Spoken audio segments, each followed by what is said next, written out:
ọmọọba Adéfọlárìn Adéní Ojúgbélé. Ọ̀tàlídà Assembly. Thank you.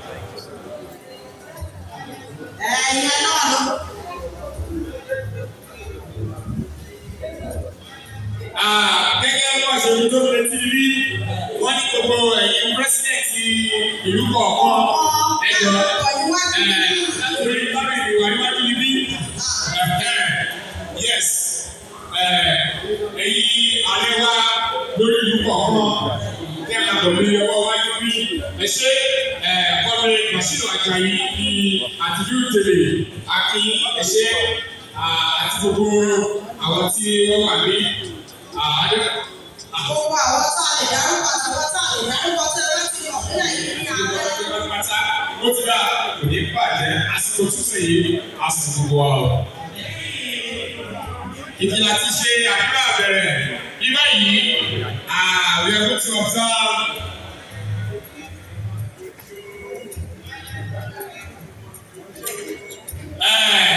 wọ́n ní kí a sì máa ṣe ilé ẹgbẹ́ náà ká sì máa ṣe ilé ẹgbẹ́ náà ó sì kò ní ẹgbẹ́ ọdún bá wà ní láì tẹ̀sẹ̀ pé àkíwá káàbọ̀ sí alákọ̀ọ́kọ́ rẹ̀ ti ẹgbẹ́ ọ̀dọ́ Awori Youth Association àti lẹ́tọ̀ọ́ tí a fẹ́ ṣe gbé wọ́n sí ipò àbẹ́bí agbára fún ọ lọ́jọ́ tèmi lábẹ́ àsíá ọmọọba Prince Tàbídì Adélẹ́yẹ tí wọ́n jẹ́ lọ́dún Prince tí wọ́n wà ní lọ́jọ́ tèmi. Olórí ilé tó wà ní ìka olórí ilé o. Olórí ilé o. Ìlera ìṣẹ̀lẹ̀ yìí ó yẹ ká lọ́wọ́ wọ sí ọjà lọ́wọ́ àlàáfíà àṣìlè. Ó yẹ ẹ̀jú báyìí ẹjọ́ wáyé dáadáa. Ẹni ọwọ́ tí mo lọ sókè yìí ní òní ní lọ́wọ́ sí i. Mi ò ní fi ṣe nǹkan tí ò dá láyé mi. Ó yẹ wọ́n ti sọ̀rọ̀ ọkàn mi yóò balẹ̀.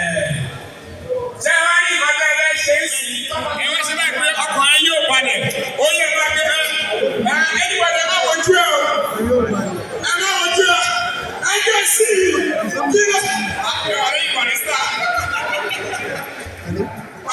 Ẹ̀rọ kan ní yóò balẹ̀.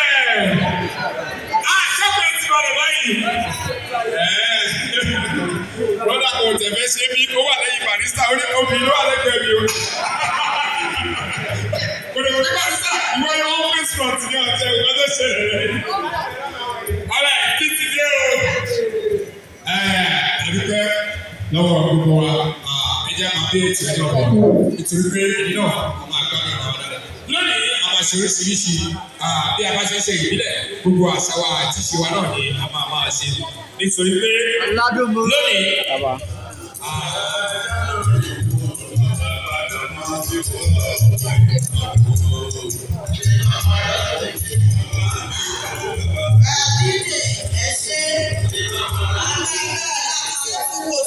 Máṣe fún mi. Ìṣó àwọn wà lẹ́yìn yín àti bẹ́ẹ̀ ká màmá mi. Adájọ́ bí tiwa lẹ́yìn yín. Adájọ́ bí tiwa lẹ́yìn yín.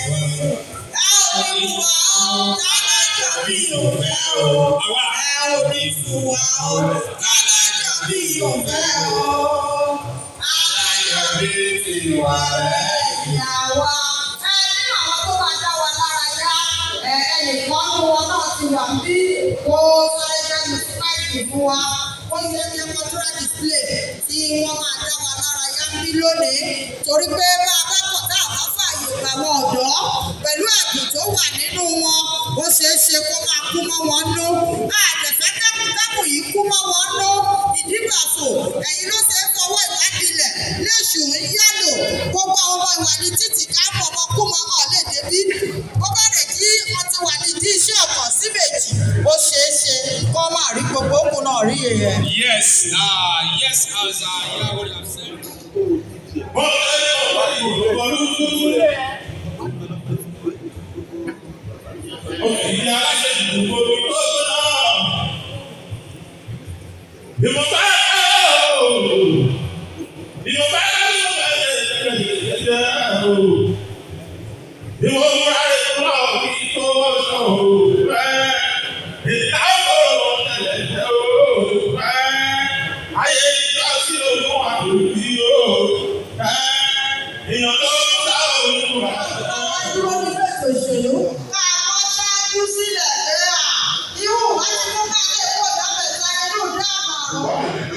is a politician.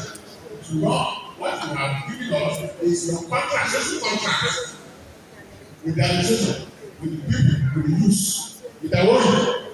With them, who can say that the career is a contract you are signing. Mama sábà ń kra nílẹ̀ lọ́dọ̀ bí president ní Awori Youth Association of Nigeria, umbrella body of all Awori. Bàbá pàdé ẹ̀mítọ̀sọ̀ sáwọn létí. Bàbá sọ̀rọ̀ wá, àríwèjì máa wọlé. Ewu fún wa. Ẹ̀mí kàgbà yàwó. Tó fi ìjòyè yìí ẹ̀nípa ẹ̀dẹ̀nípa rere tó máa jẹ́ ìwúlò fún ilẹ̀ Awori.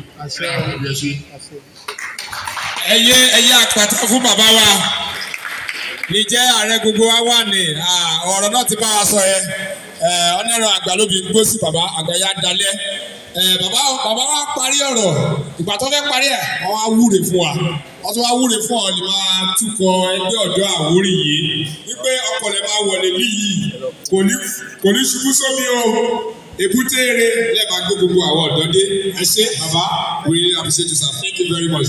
wọ́n dẹ̀ bàbá dẹ̀ sọ fún wa pé ká máa sọ Àwórì wa dédé bàbá ní gbogbo mi lọ́ba pọ̀ wọ́n sí Àwórì náà sọ níbẹ̀ o á dẹ̀ máa júṣe fún wa ẹ ṣé. Okay, the cultural display from Agbara, Emma Agbaradi. Lábẹ́bẹ̀, I want to specially recognize the Awori indigenous staff of Ogun State Institute of Technology in Besa. I want to praise.